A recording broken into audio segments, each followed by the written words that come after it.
गंगापुर नाम के गांव में मंगल नाम का एक बूढ़ा आदमी रहता था। वो घर में अकेला ही रहता था क्योंकि उसकी पत्नी का देहांत हो चुका था और उसका बेटा सनी शहर में जॉब कर रहा था। हरिओम हरिओम। हे भगवान, तूने ये कैसा जीवन दिया है मुझे। मेरी पत्नी थी तो वो तूने अपने पास बुला ली और बेटा मुझे छोड़ के शहर चला गया। अब मैं अकेले किसके सहारे जीऊं? क्या करूं? कुछ समझ में नहीं आता। मंगल उठता है, मुंह हाथ धोता है, अपने लिए नाश्ता बनाता है और तभी उसके बेटे का फोन आ जाता है। कैसे हो पापा? पापा, शहर जाकर गांव के संस्कार भूल गया है बिल्कुल। अरे मेरा मतलब नमस्ते पिताजी, कैसे हैं आप? मैंने पैसे भेजे थे, वो मिल गए आपको? हाँ, मिल गए। तो आप इतने गुस्से में क्यों लग रहे हो? गुस्सा ना करूं तो और क्या करूं? पता, तू मुझे यहाँ अकेला छोड़कर चला गया है। न घर में कोई बात करने को, न बाहर कोई काम करने को। पूरे दिन बोर होता रहता हूँ। अरे पिताजी, फिर वही बात। आपको मालूम है मेरा शहर में काम करना कितना जरूरी है, और गांव में तो सब मिलजुल कर रहते हैं पापा। तो लोगों से मिलिए, बात करिए, मन बहल जाएगा। हाँ, बस दूसरे लोगों से मिलूं, लेकिन तू मिलने नहीं आएगा मुझसे। चल, फोन रख।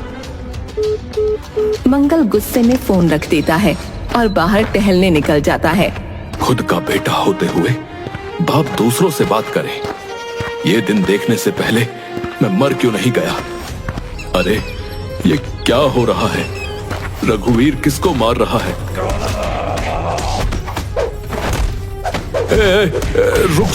रुक जाओ, ये क्या हो रहा है? मंगल चाचा, तुम साइड हट जाओ, ये मेरा दंगल है। दंगल?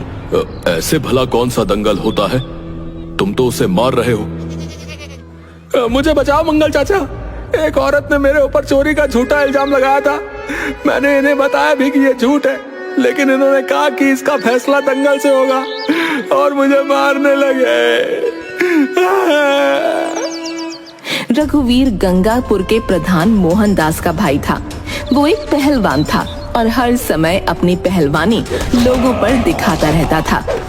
मंगल रघुवीर और उस आदमी को लेकर प्रधान के पास पहुंचता है। अपने भाई को संभालो मोहनदास, न्याय के नाम पर ये दंगल कर रहा है, वो भी आम लोगों से, जिन्हें दंगल का क ख ग तक नहीं पता। अरे तुम्हें तो पता ही है मंगल कि हमारे गांव में न्याय और हर बड़ा फैसला ऐसे ही होता है। हाँ, ये न्याय की प्रणाली तुम्हारी ही बनाई हुई है, जो कि सरासर गलत है। मेरी मानो तो इसको खत्म कर दो, वरना क्या आप हमें मारोगे? मंगल रघुवीर की बात का कोई जवाब नहीं देता और वहां से चला जाता है। रास्ते में उसे उसका पड़ोसी मिलता है। अरे ऐसे गुस्से में कहां से आ रहे हो मंगल? प्रधान के पास से आ रहा हूं। उसने हमारे गांव को एक मजाक बनाकर रख दिया है, और प्रधान का पहलवान भाई रघुवीर, वो तो अपने आप को प्रधानमंत्री समझता है। अरे शांत हो जाओ मंगल, शांत हो जाओ, क्योंकि मैं जो खबर तुम्हें सुनाने वाला हूँ ना, उसे सुनकर तो तुम्हारा खून जो है और ज्यादा खौल उठेगा, बता रहा हूँ। क्या हुआ है? अरे प्रधान का कार्यकाल पूरा होने वाला है और अब जो अगला प्रधान चुना जाएगा ना, वो दंगल से चुना जाएगा। अरे क्यों फेंक रहे हो भाई? ऐसा कुछ नहीं हो सकता। गांव की जनता ऐसा होने ही नहीं देगी। अरे देख लेना, तुम देख लेना, पता चल जाएगा तुम्हें, क्योंकि अपने गांव की जनता एक मूक दर्शक है और कुछ भी नहीं, बता रहा हूँ। अगले दिन जब मंगल फिर से घर से निकलता है तो वही नजारा देखता है। अरे आज फिर ये किसी को मार रहा है। अरे रुक जाओ रघुवीर, मैंने तुम्हें कल भी मना किया था, पर तुमने फिर वही काम शुरू कर दिया। अरे चले जाओ चाचा, अरे क्यों बीच में पड़ रहे हो? हाँ मंगल चाचा, आप रहने दो। अगर यहाँ का यही कानून है तो यही सही। कोई मेरा घर हड़पना चाहता है तो उसको बचाने के लिए मुझे लड़ना पड़ रहा है तो मैं लड़ूंगा। हाँ, लेकिन तुम कोई पहलवान नहीं हो, तुम रघुवीर से नहीं जीत सकते। मंगल भागता हुआ प्रधान के पास जाता है। अरे यार तुम फिर आ गए हैं, बताओ। मैंने तुमसे कहा ना कि यहाँ का यही तरीका है, अपना समय बर्बाद ना करो यार। जाओ यार मंगल, जाके दंगल देखो जाओ। लेकिन मोहनदास, समझने की कोशिश करो, ये गलत है। अभी भी समय है, अपने छोटे भाई को रोक लो। अबे यार, अबे जाओ। अबे क्यों बुढ़ापे में अपने और मेरे दिमाग का दही कर रहे हो यार? अबे जाओ ना। मंगल वापस जाता है तो देखता है कि वहाँ भीड़ लगी हुई है और वो आदमी बहुत बुरी तरह मार खा रहा है। रघुवीर, उस बेचारे पर रहम करो। ऐसे लोगों पर जुल्म करना तुम पर बहुत भारी पड़ेगा। अरे कौन रोकेगा मुझे? तुम।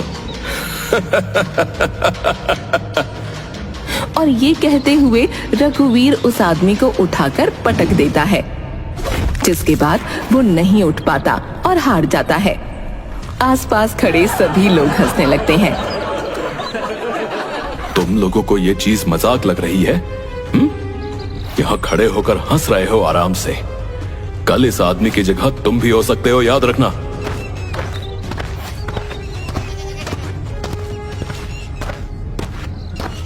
अरे मंगल, तुम भी अभी यहीं खड़े हुए हो? अरे चलो खैर, अच्छी बात है। मैं एक ऐलान करने आया था। ऐलान? तो वो ऐलान तुम भी सुन लो, बता रहे हैं। मेरा कार्यकाल जो है खत्म हो रहा है और अब अगला प्रधान चुना जाएगा। अगला प्रधान चुने जाने के लिए दंगल किया जाएगा, जो दंगल मेरा भाई आयोजित करेगा और मेरा भाई ही लड़ेगा। जो कोई भी प्रधान बनना चाहता है वो अपना नामांकन करे और मेरे भाई से दंगल लड़े। जिसने भी उसे हरा दिया वो प्रधान बन जाएगा। भगवान से डरो मोहनदास, कम से कम चुनाव की प्रक्रिया तो पहले वाली रहने दो। अरे चाचा, अरे क्यों थक रहे हो? अरे किसी को कोई दिक्कत नहीं है, बस तुम ही बोल पड़े हो। है? मुझे नहीं पता ये लोग क्यों नहीं बोल रहे, डर की वजह से या इन्हें कोई मतलब ही नहीं है अपने गांव से। पर मैं तो बोलूंगा, मैं तुमसे नहीं डरता हूं। बहुत अच्छी बात है कि तुम नहीं डरते हो। तो ऐसा करना कि इस बार तुम ही प्रधान बन जाना है। क्यों बेचारे को बेमौत मारना चाहते हो भैया?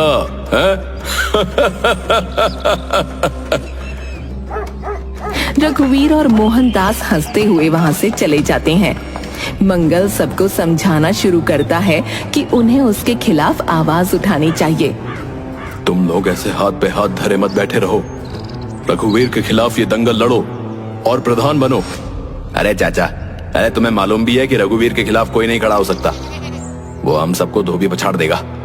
हाँ और क्या, हमें फालतू में मार खाने का कोई शौक नहीं है, बता रहे। फालतू में मार तो तुम लोगों को खानी ही पड़ेगी।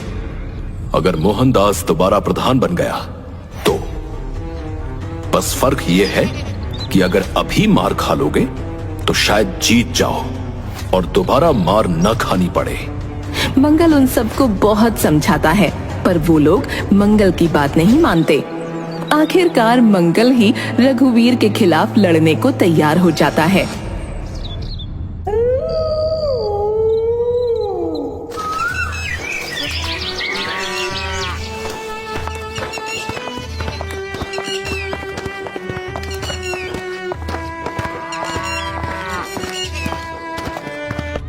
क्यों बुढ़ापे में अपनी हड्डियां तोड़वाना चाहते हो भाई? पूरे गांव ने चूड़ियां पहन रखी हैं, तो तुम्हें मर्द बनने का शौक क्यों चढ़ा है बे?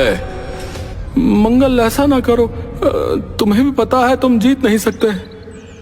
हार जीत मायने नहीं रखती, लड़ना मायने रखता है और मैं लड़ूंगा।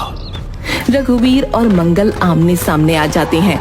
पूरा गांव वहां इकट्ठा था। दंगल शुरू हुआ, लेकिन हुआ वही जिसकी उम्मीद थी।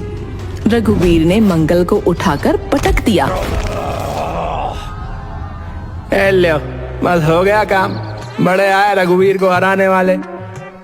ये चचा बड़े आ रहा था रघुवीर को हराने हैं। लेकिन भैया चचा के हिम्मत की दाद देनी पड़ेगी कि नहीं देनी पड़ेगी? दाद देनी पड़ेगी भैया।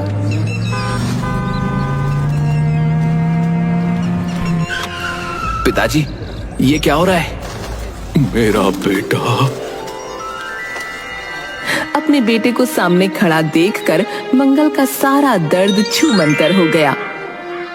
उठो पापा, ये यहाँ क्या चल रहा है? दंगल से नए प्रधान का चुनाव हो रहा था भैया, कोई और राजी नहीं हुआ, इसलिए यही लड़ने लगे। आपका दिमाग खराब है क्या पिताजी? मैं आपसे मिलने आया हूँ और आप मरने की तैयारी कर रहे हो। और रघुवीर, तुम्हें भी इतनी अक्ल नहीं है कि एक बूढ़े आदमी पर हाथ ना उठाओ। ये स्वयं मुझसे लड़ने आए थे, मैं क्या करता? गुस्सा मत कर मेरे बच्चे, बात को समझने की कोशिश कर।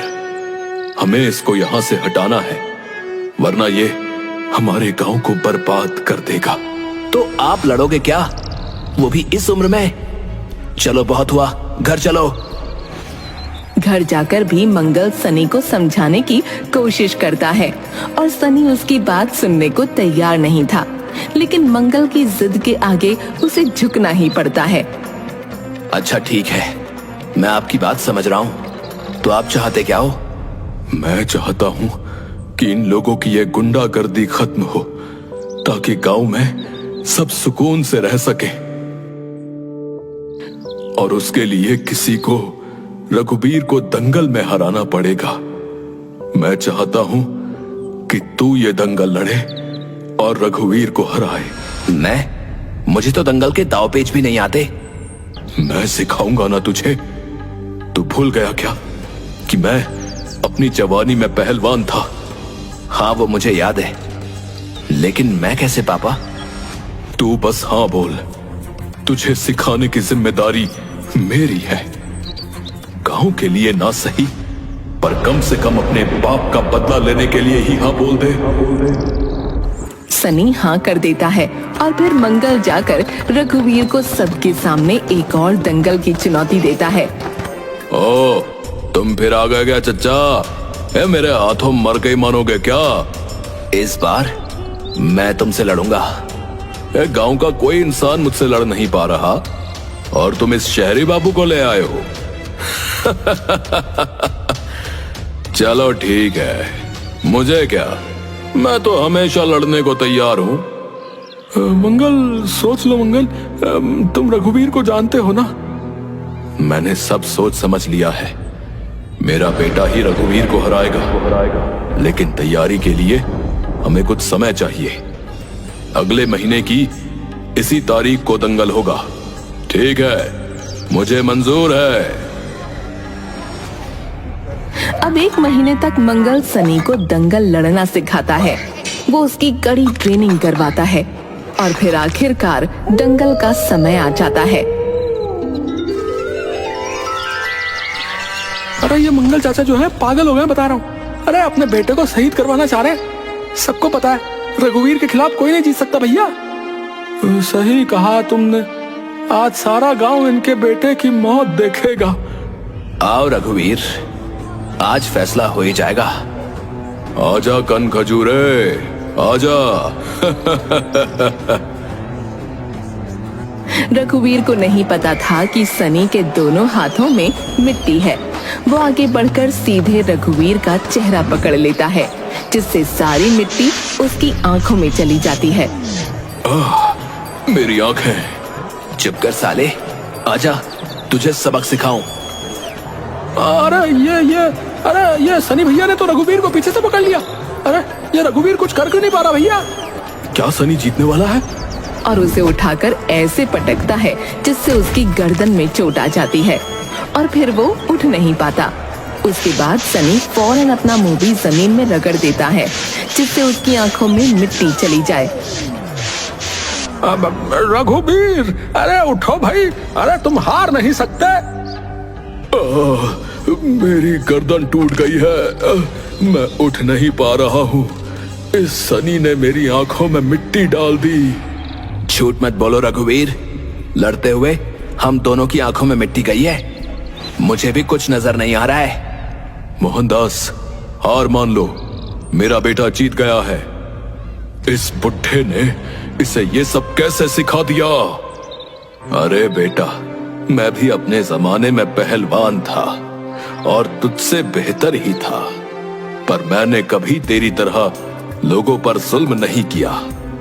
मेरी हड्डियां कमजोर हो गई हैं, वरना मैं ही तुझे पटक चुका होता। वो सब तो ठीक है भैया, लेकिन आप ये बताइए कि हमारा नया प्रधान कौन होगा? मतलब सनी भैया होंगे क्या? अरे नहीं, मैं तो बस कुछ दिनों के लिए यहाँ पर आया था। आपके नए प्रधान मेरे पिताजी यानी आपके मंगल चाचा होंगे। हैं? क्या? बोलो मंगल चाचा की जय, मंगल चाचा की जय, मंगल चाचा की जय, मंगल चाचा और इस तरह से गंगापुर के मंगल चाचा ने मोहनदास और उसके भाई का दंगल राज यानी जंगल राज खत्म किया और गांव में खुशहाली लाए।